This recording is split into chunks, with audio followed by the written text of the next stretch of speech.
Hey everybody, how you doing? Good evening and all that. Yeah, I am live on the air. No one's here yet, so we'll give it a second, let some people join on. But just wanted to come on and have a talk about the absolute universe of comics from DC Comics. I've finally gotten into reading this. I did another show about it. I mentioned 3 of them that I had read, but now I've read the first volume of all 6 titles that are currently going, and they've recently announced 2 more in an event. So I thought that would be a good topic for tonight, and kind of rank them too. Like I said, there's 6, so I will give you my favorite from least favorite to most favorite on the absolute line of comics. And there might be a little bit of spoilers, more of the setup of the show. But Mr. Nope, Ed, good to see you guys.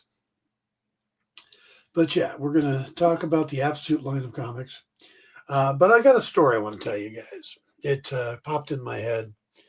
I've been kind of doing a lot of nostalgia lately. First of all, because, the reason I wasn't here last week, I was planning on doing the show, but I didn't, is because I forgot. February 12th through 16th is a thing I call Damnation Alley.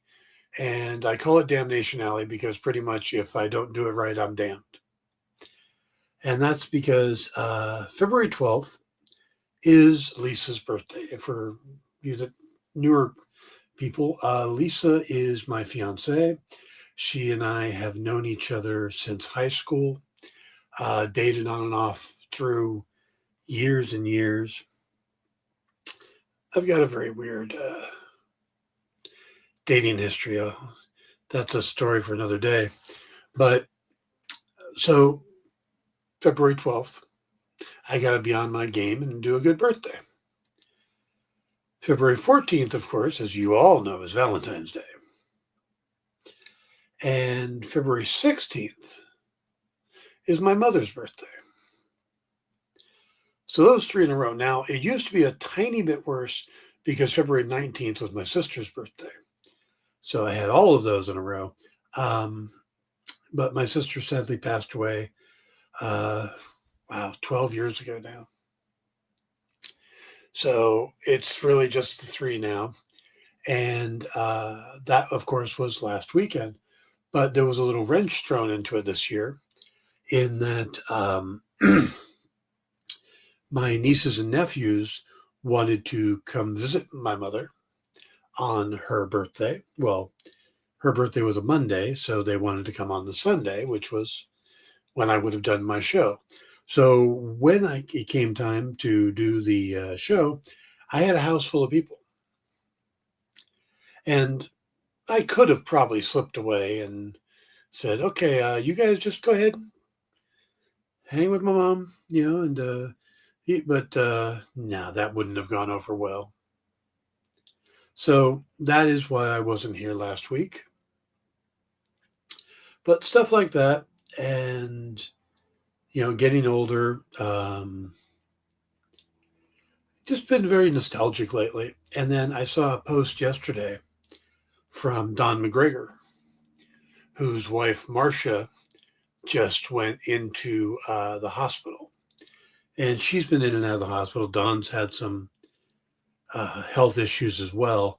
So, you kind of keep an eye on him and stuff like that. And Don, a great creator. If you're not familiar with Don McGregor's work, a lot of what made Black Panther amazing was Don's writing. Don did Jungle Action. Don had his own character of Saber. Don just really great stuff. But a lot of what made the key pieces of the Black Panther movies were Don McGregor.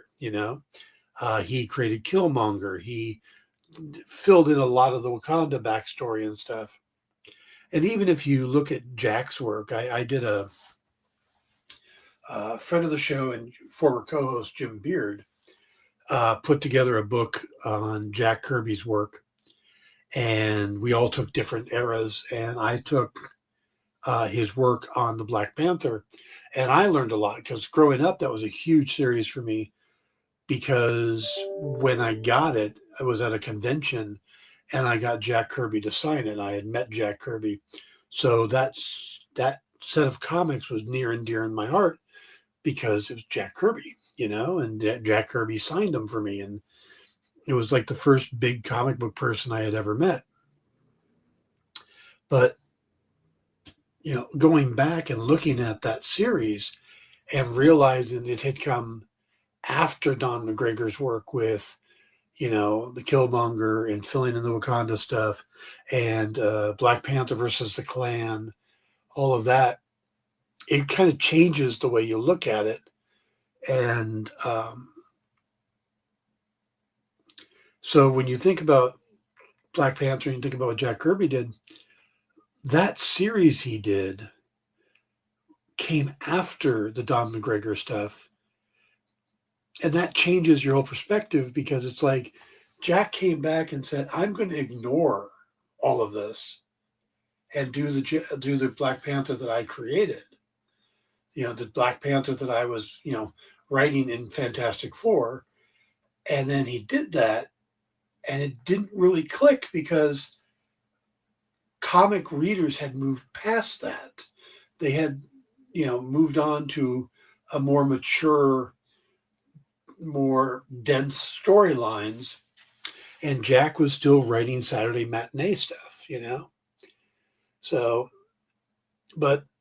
Don, I met Don at a Comic-Con, at the Comic-Con, at San Diego Con.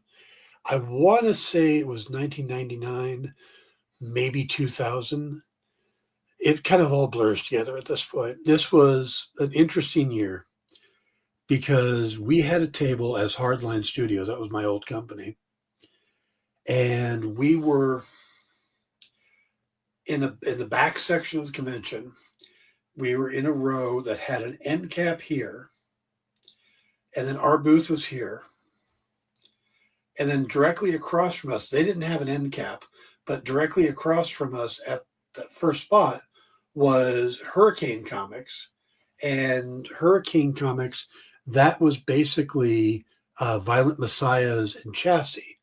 So that was Tone Rodriguez, who became one of my best friends, Joshua Dysart, great writer, and Bill and Jan Utson O'Neill, and Bill O'Neill. And like I said, that was the weekend they signed with Image. So when, Violent Messiahs, an issue had come out prior to that. Chassis had come out, and they had just made their deal with Image that weekend. To our right was a small comic company out of, I want to say North Carolina, South Carolina. I don't remember much about them. Next to Hurricane was Don McGregor, and he was sharing a table for a bit with Dean Zachary, and I ended up getting Dean to do a cover for the Bloodlust series we were doing at Hardline. And next to him was Dawn Brown, who did a book called Little Red Hot. She went on to do a bunch of other stuff. She was a writer and an artist, very talented. But the end cap was the first ever appearance at a convention of CrossGen. This was the booth for CrossGen Comics. And again, you guys might not be familiar with CrossGen because this was 20 years, 25, 26 years ago. CrossGen was a company out of Florida created by a very rich guy named Mark Alessi, but he wanted to do a comic like, I don't know, like an office. He wanted to have everybody working in a cube farm, and it was just so antithetical of how creators work that it really threw me off. And while he did put out some good books, there was Ruse, there was Sojourn, there was I mean, I don't remember all of them. Mystic, I think, was one of them. They all seemed to be like a variation on a classic novel. Ruse was pretty much Sherlock Holmes. And I remember getting into I don't want to say a argument, I want to say a lively discussion with Mark about how me, who was nobody in the industry at the time, and still really is nobody, and this guy who made a huge lot of money in the tech industry and then started his own company. We were arguing over his approach and how he was going to have everybody was going to work in the cube farm and they were going to do it right. And I said, I was a computer programmer at the time. I said, I come from that world and I know creative people, and that's not going to mesh. And sure enough, it didn't. I think partly it was because of that approach, and partly it was just kind of a weird approach to comics. But all right, anyway, so that was the setup. And I know I'm doing a long way to tell you this story about Don McGregor, but yeah. So Don at the time, 40s, 50s, I don't know for sure. But he had this thing of wearing these, I want to say almost silk shirts, satin shirts. They were very shiny. They were very, button-up shirts with sleeves. And he always left it open to about here. And he had a chain. And it's like, yes, it's the year 2000, but he liked the fashion of the 70s. God love him. And I was sitting there signing books, and my buddy, I believe Jason, was sitting next to me, the guy that does the covers now for Lucius Fogg books. And we're sitting there signing comics, and I look up, and what I see is Don McGregor, who's not a tall man, but he's climbed up onto the table, standing on the table, and leaps into the crowd that's walking through. And you know that classic Jim Lee cover of Wolverine with his claws out? He's diving. That's how I saw Don. That's how it looked for me, going, what the hell? Don dives off his table and tackles somebody. It doesn't take him to the ground, but forcibly connects with this guy. And that in itself is a weird story, but what happens next is the guy is just shook, doesn't know what the hell's going on. He's looking around, and Don grabs him by the shirt, goes, "Hey, you old son. Oh my God. Sorry, you're not who I thought you were. I'm so sorry." And then he just walks around the table, sits down, and starts dealing with the next person in line.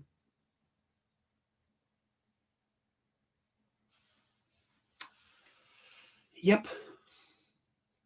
Love that story, because that was just such a weird event. All right. So I see some people came in. Let's see what you guys are talking about. Stretch of emotional landmines. Yes, that is definitely.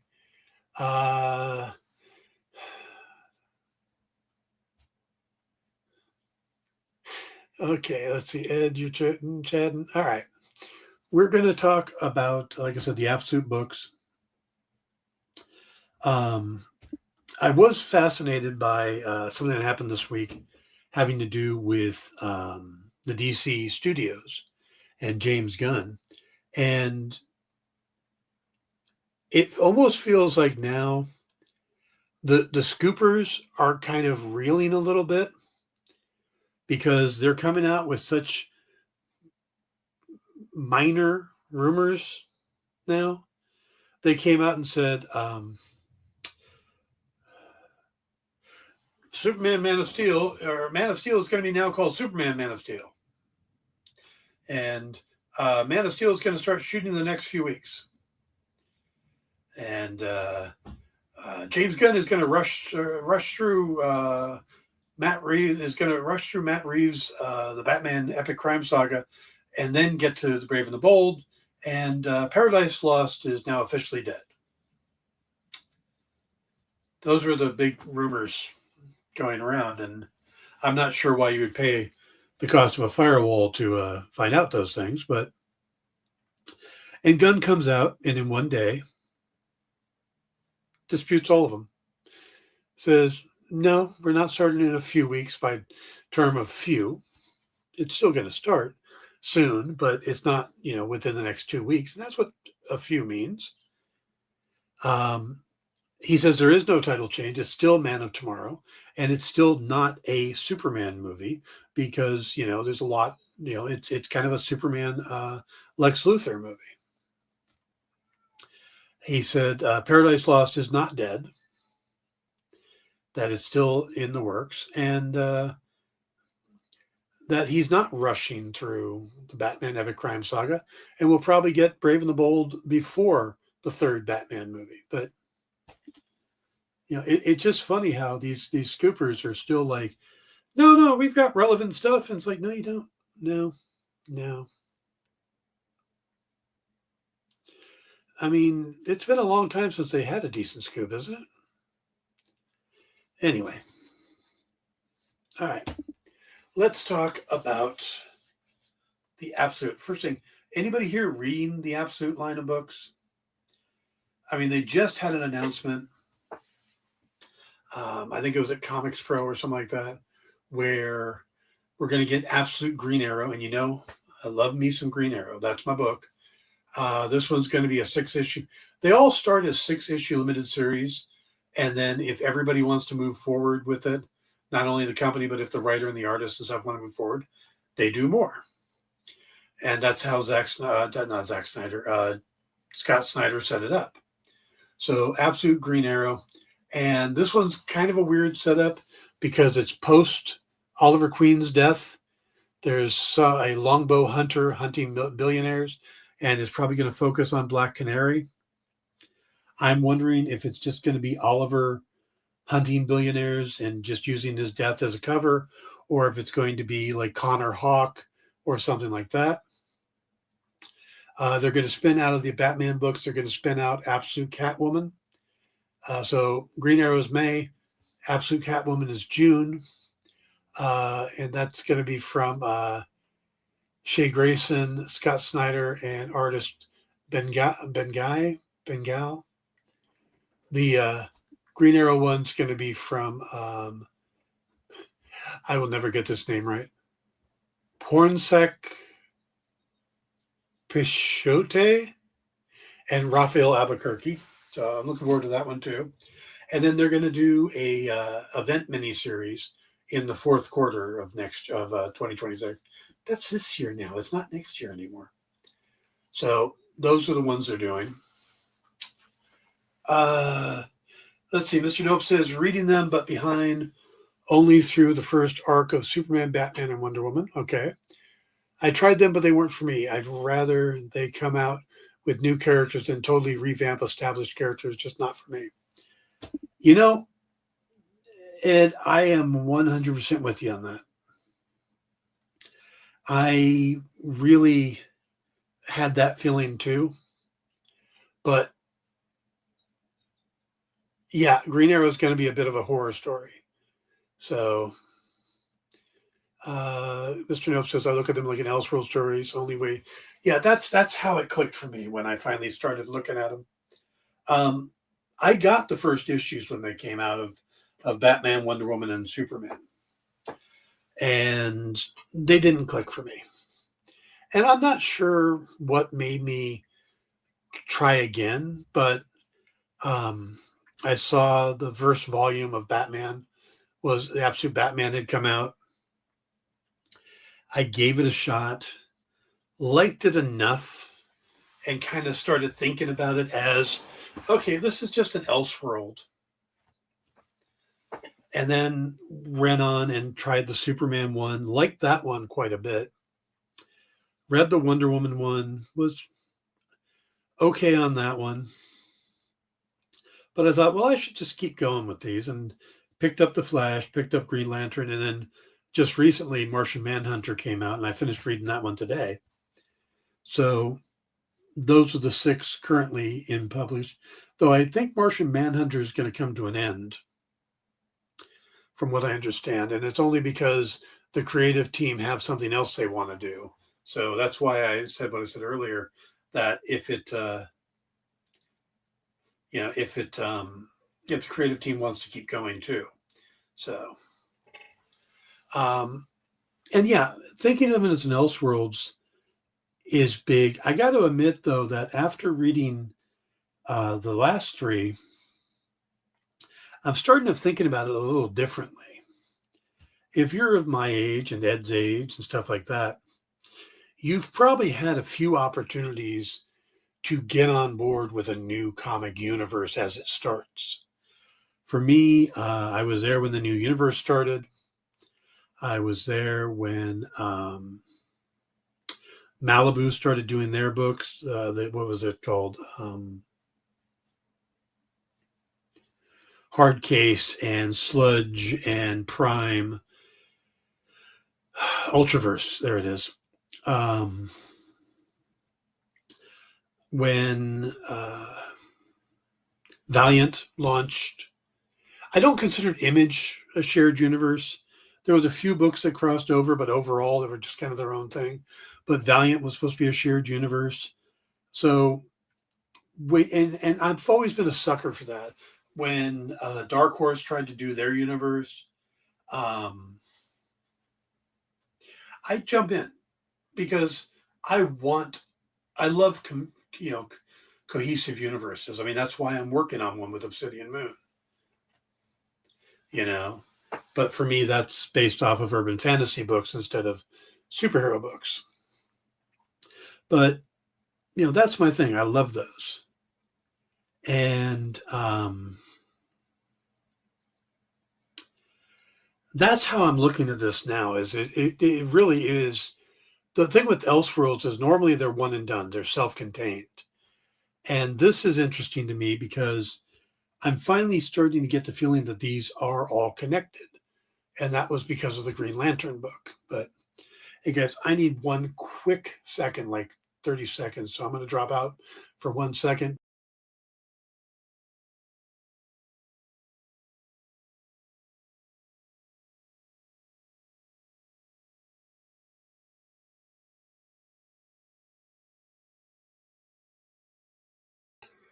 Okay. Sorry about that. Right. So let's talk about the books. And we're going to talk about them in the reverse order of my favorite to least favorite to most favorite. And I want to start by saying, before I do any of these, I've enjoyed all of them at just different degrees. And a lot of any negative thoughts is the artwork. But it's not because the artwork is bad. It's because I like straightforward art.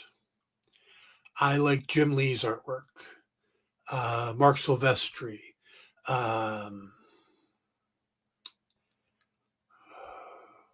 trying to think of some other. So one of the modern ones is the guy Jorge Jimenez, I think his name is, over that Gary Frank. I like somewhat realistic art. Some of these are much more indie feel, more psychedelic. And that's with the first one here. And I understand the reason for it, and it fits the story, but I still find it a bit hard to read. And that is Absolute Martian Manhunter, Volume 1. Trying to do it without the glare. Now, first, let me tell you what I like about this. I like the premise. The premise here is, instead of John Jones being the last Martian and coming to Earth and shape-shifting into John Jones and becoming a detective and all that, this one takes it slightly different in that he merges with an FBI agent named John Jones, who has a wife and a kid and a job and all of that, and is still trying to figure out how to communicate with John. You know, the Martian is trying to figure out how to communicate, to the point where I don't even think they're Martians. I think they use the name Martian because it's the easiest equivalent that they can come with. So he's from a deeper part of space or whatever. And that he kind of hints at that. But this then goes from being a story about a super being, an alien, to a human and alien working together. It's almost Alien Nation. It's almost a buddy cop thing, but inside the one cop's head. But they're having a problem with the communication. Alien Nation is probably the best analogy I could think of about this, except for it's not an alien standing next to him. The redesign on the Martian Manhunter is interesting because he kind of looks like one of the statues from Easter Island. And from that, I like. There's some claymation in here, or at least what looks like they're drawing claymation.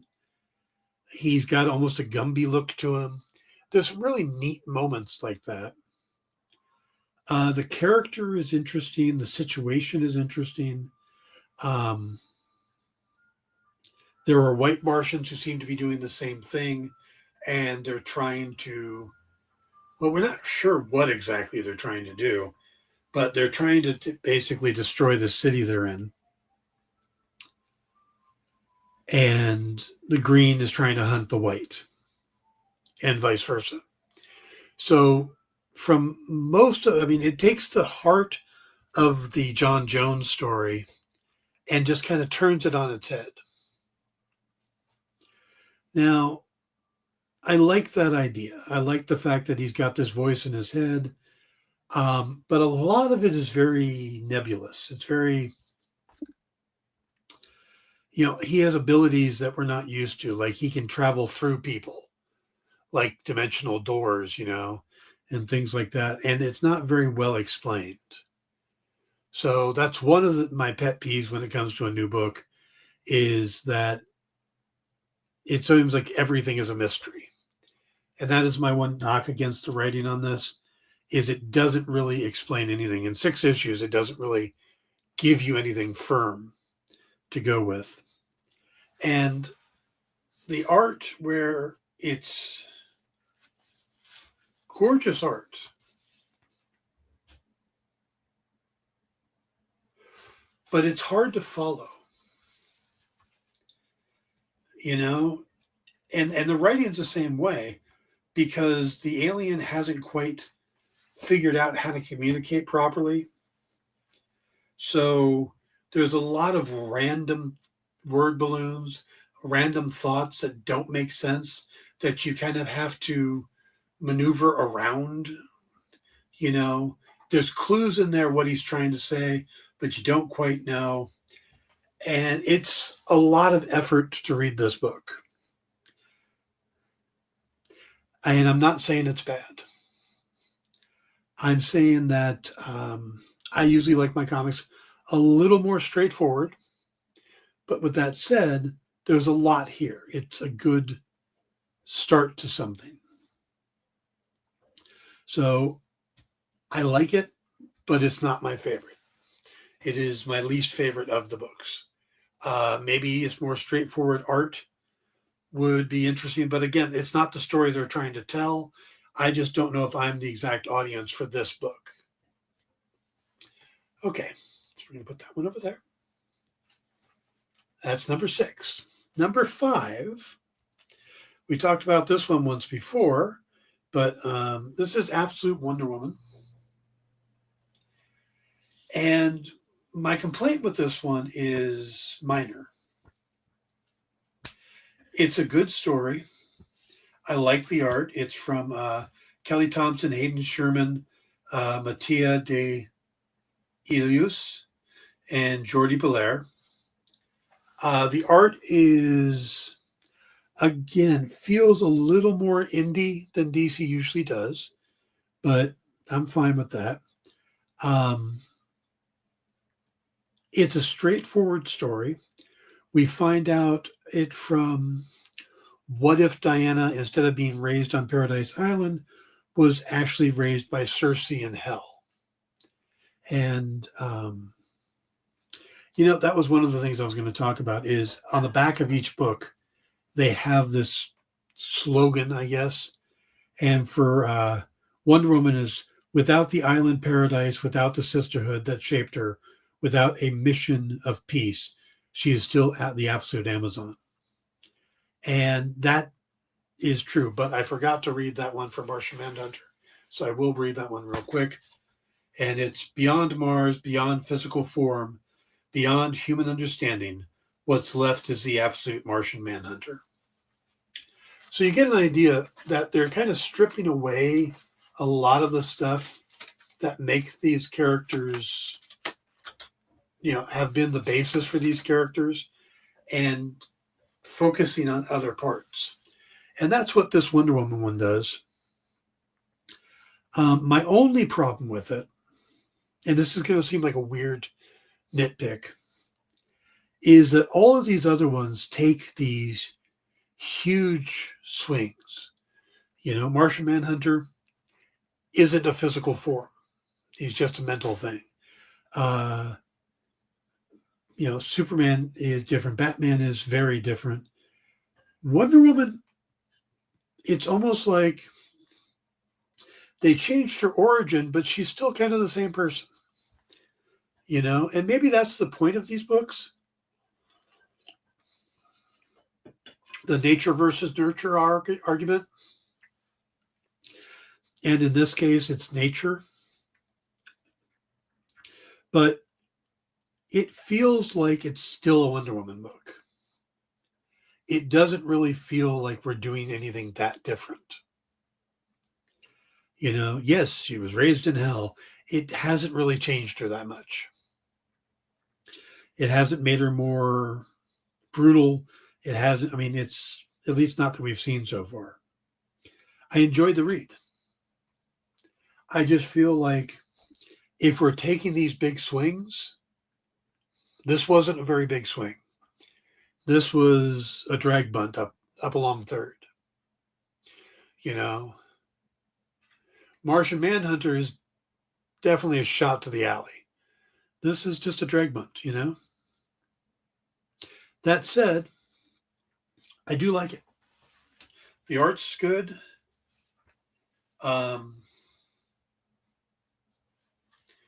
She takes on a kaiju at one point. Well, yeah, basically a kaiju. There's a lot of good parts to it. But like I said, it just doesn't feel like they took the swing that everybody else was taking.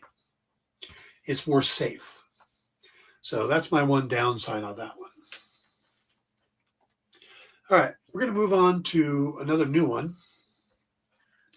Absolute Green Lantern. That's my, I guess, number 4 of the 6. And the quote on the back is, "Without the core, without the ring, without the willpower, what left is the absolute Green Lantern." Now, it's a little bit of spoiler if you haven't read it, but they've completely reshaped the Lantern cores here. There is no Lantern core. There are the basis for power, and they seem to all come from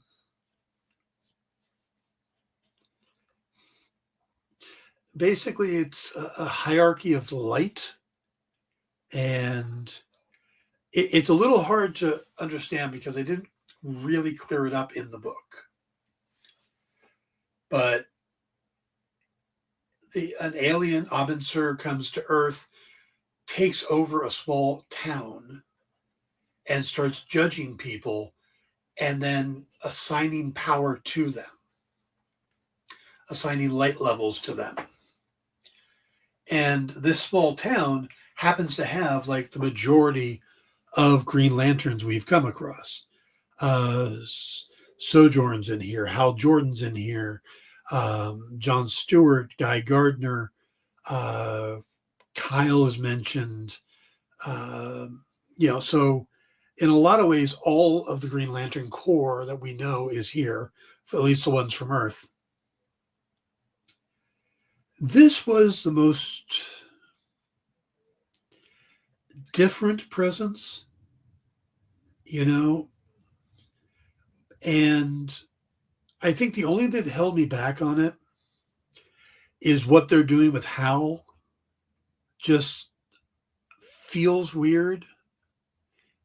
I don't know if I get it. And they've kind of taken the character of Sojourn and made her the front of it. But at least so far, Hal might be becoming a bad guy. Not sure. That said, the book from Al Ewing and Janoy Lindsay, there's a lot of strong parts to this. It's a really good story. It's one that I read through quickly. I like the art. Pretty straightforward art. The characters are mostly who they are, like I said, the only one that seems to be out of character is Hal Jordan. And that's the one that's bugging me the most. But the concept is interesting. It sounds like the Weaponers of Quard are going to be the big bad here, but we haven't got to that yet. This is more setup. We get Hector Hammond, we get that. But this is the first book in any of these that mentions any of the other books. And it's not that they mention any of the other characters. Hector actually refers to Lazarus, which is the organization in the Superman books. So that's the first time I went, oh, yeah, maybe this is a shared universe. Maybe these will all cross over at some point, and we know they're going to. But that's the first time. If you didn't see the news that they're going to do the event, this was the first one that tells you that. I know also Wonder Woman and Batman are going to be in the same book at some point for some crossover. But no, this was a good read. It is a sci-fi book. It is pure sci-fi. It is alien invasion. It's the dome. Yeah, that's a good way to put it. It's like the dome. I think that's what it was called. Is that the title of this TV show? Where they suddenly had that dome over the city and they couldn't get out and nobody could get in. The impurity of yellow is a factor, stuff like that. So this felt like they took the Green Lantern books,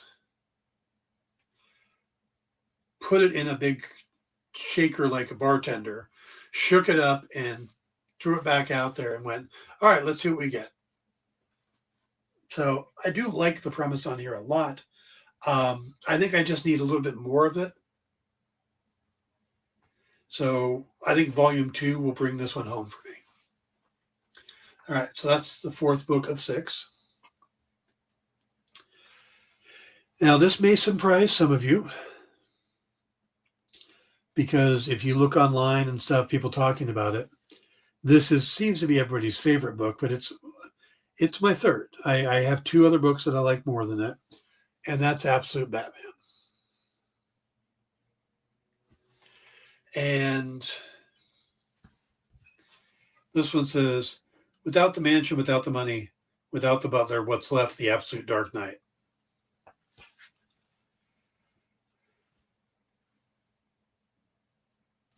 This one feels like the pure Elseworlds that Mr. Nope talked about. This is really just taking the Batman universe and twisting it. And maybe a little bit like what I said with Green Lantern, put it in a shaker and pouring it out and see what you get. But this is still Batman. So it's not quite as extreme as Green Lantern. I love the fact that his childhood friends are most of the rogues. I like that they find out who he is pretty early on. I like that he's a self-made man. The Alfred role is, I want to say, a little different, but it's in the direction where they've been going with Alfred for the last few years. So from that, it works. The art grew on me.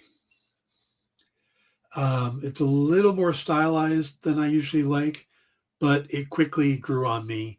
The fact that he's got a battle axe as his chest piece just bugs me, and it's going to bug me. That just feels wrong to me. But the rest of it, that he's just this Jack Reacher-like character, I mean, and this might be where the idea came from, that Scott Snyder was sitting at home, seeing all the people saying, yeah, Alan Ritchson ought to play Batman. Jack Reacher is Batman. Because that's kind of what this is. It's just this hulking character. Yeah, that I think that's the best description, is Jack Reacher is Batman.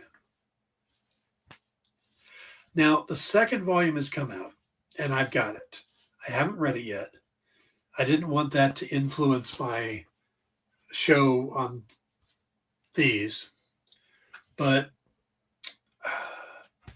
I think the twists on the rogues is interesting. What's going on in Gotham is interesting. There's a lot of positives to this.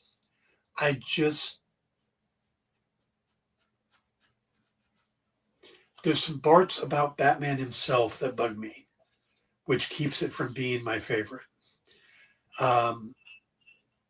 It'll be interesting to see if volume 2 changes that, like I said, if the 2nd arc changes that, now that we've established. This was another slow one. Some of these seem to go really slow, and some of these go really fast. This was a slow one. That said, it's good. If you're curious if you should give it a shot, I definitely think you should. I don't think any of these should be avoided. I think all of them are worth a shot. Absolute Martian Manhunters is probably the least recommended, just because, again, the artwork is so abstract. But if you like that, then absolutely. So, but yeah, so that's the Batman. Now we're going to get to my top 2. You probably know what my top 1 is because I talked about that before, but my number 2 is Absolute Flash. I'm surprised how much I like this one, because it's similar to the Batman in that it's as much a story of the Rogues as it is about the Flash. It's a little bit like the Green Lantern one in that this is more of a Wally West story than a Barry Allen story. So I'm old school. You ask me who the Flash is, it's Barry Allen. You ask me who Green Lantern is, it's Hal Jordan. So I went through Wally being the Flash for a long time, but Barry Allen is my Flash, Hal Jordan's my Green Lantern. It's because that's the era I grew up in. But what they're doing here is they're using all of the characters. We're getting Wally, we're getting Barry, we're getting Thawne, we're getting most of the Rogues are already in this.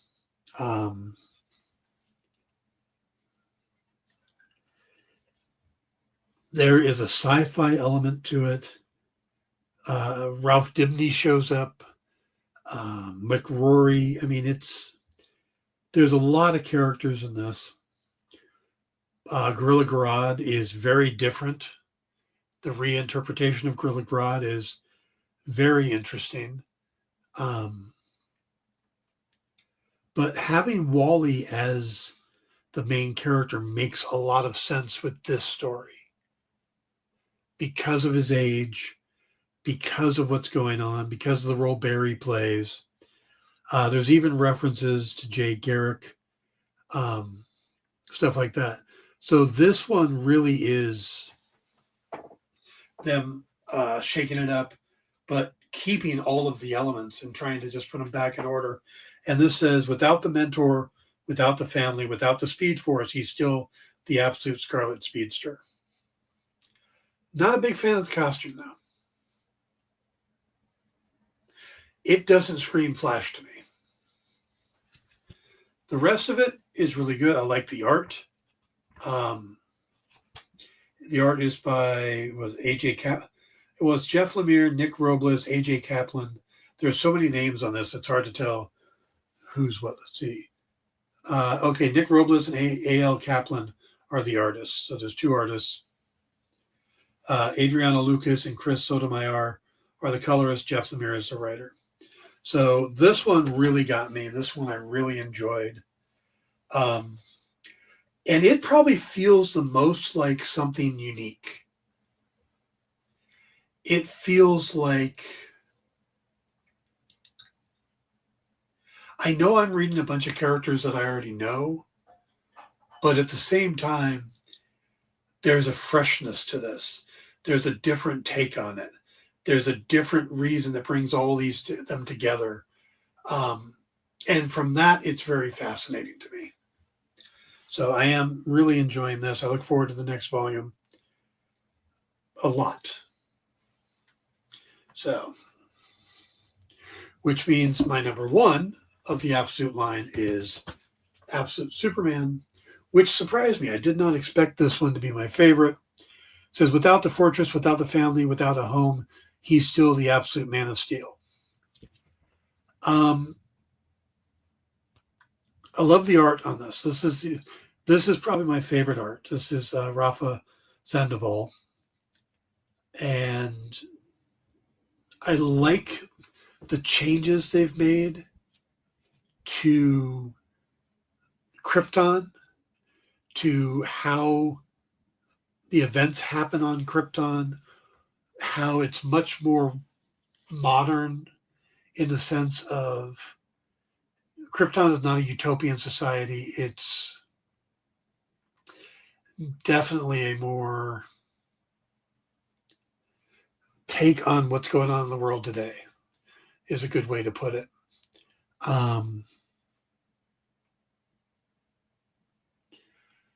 The Superman character is different. How he gets to Earth, what his ally is, that type of stuff. You got Peacemaker in it, in a sense. Well, you do have Peacemaker in it, but it's a different setup. It's clever. It is really clever, and it's a fun take on it. And there's a twist that I really like, and I won't say what it is.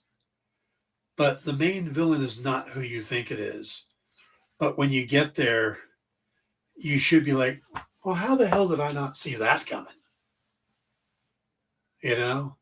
I mean, they pretty much told us what it was going to be, and we ignored it. We ignored all the clues, did not guess that's who it was going to be.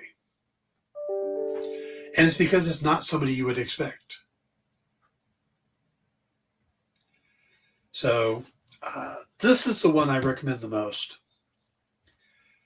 If you were going to go and pick up one and go, okay, I'm going to start with one of these, I would start with the Superman, the Flash, then Batman. The others are all good. Like I said, they're all good. I do recommend reading all of these. But what made Superman stand out to me is that all of these have an element of mystery. None of them are straightforward, giving you all the information. There's a level. They're force feeding you. They're giving it to you a little bit at a time. This is the one that feels the most satisfying when you get to the end of the first arc and you're like, oh, you have a good understanding of this character. You have a good understanding of the world.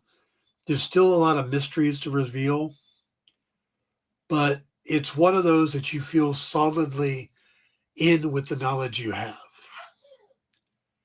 The Batman one is similar in that sense. There's still a lot of mysteries in Manhunter, in Flash, and Green Lantern. I guess that's where it falls for me. Superman and Batman give you enough that you feel like, all right, I'm in, I'm good. Let's find out what's going on next. There's still some mysteries to figure out, but I feel like I've got all of this. Green Lantern, the Flash, and Flash is close to that, but there's still I don't know what the hell's going on. Green Lantern and Martian Manhunter is I have no idea what's going on. I am hoping that the next book's going to tell me. Wonder Woman, it doesn't feel like there's any mystery. It just feels like we're just telling the story we already know, just with a twist, you know? So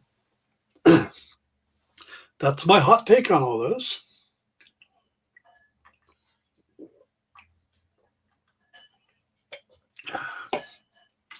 So yeah, those are my thoughts on the Absolute Universe. I'm liking them a lot more than I thought I would. I didn't think, like I said, I didn't like when I first looked at them.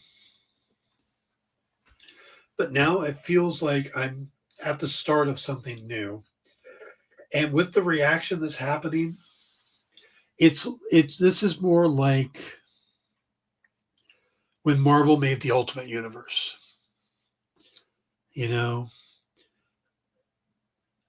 I'm curious what's going to happen in the event, the crossover event. I think that can make or break this series and or this universe. And it is its own universe. It's Earth Alpha. Now, it strikes me as weird that they're doing this at the same time they're doing they're pushing DC Studios, because I've never understood why the movies are always so detached from the comics. I always wanted them to fill in the universe with the comics, but they don't. How cool would it be to see some of the stuff that we didn't see in the DCU? The story, what Superman's like. I mean, there is a novelization of Superman when he first gets to Gotham, but it's a kid's book and it's real light reading and not, but a comic book of that, or a little bit more about his origin there, because they don't want to do the origin stories anymore. You could do them in the comics. You could do them in a novel, that type of thing. Why don't you build around that? But no, here they are. They're doing this entirely different universe. So if somebody walks in and sees the Superman movie, this is not the Superman from the James Gunn movie. But this is one of the most popular Supermans right now. So it's got to be confusing. It's hard to bring new readers in when they're so disconnected. So I think DC and Marvel have also both have done a horrible job of connecting to bringing readers in to the comics. And maybe they don't care. Maybe that's the problem. Maybe they just don't care. But they should. Because, this is the source material. Bringing more people into the comic shops will bring more revenue. Yeah, it's not going to bring in the revenue a movie does, but it would build. It would make lifelong fans again. So yes, I like the Absolute books. I wish they were doing stuff that tied into the universe. Creature Commandos should have a series. The Justice League. How did Guy Gardner and Mr. Terrific and Hawkgirl end up on a team together? That could have been a graphic novel. That's the type of stuff I'd love to see them do. So, all right, guys. I think we are going to wrap it up there. We have talked about the Absolute line. I told you my strange Don McGregor story and how I got into an argument once with Mark Alessi. So I think that'll be our show for today. Any final questions or anything? As always, please hit the like and subscribe buttons. If you have a topic you would like me to cover, let me know. Drop me an email. Get me on social media. I will be back next week. I'm going to do these as regularly as possible. So topics help. But so that's what's going on. I hope you all have a good week, and I will see you next time. Take care, be safe, and I'll see you soon.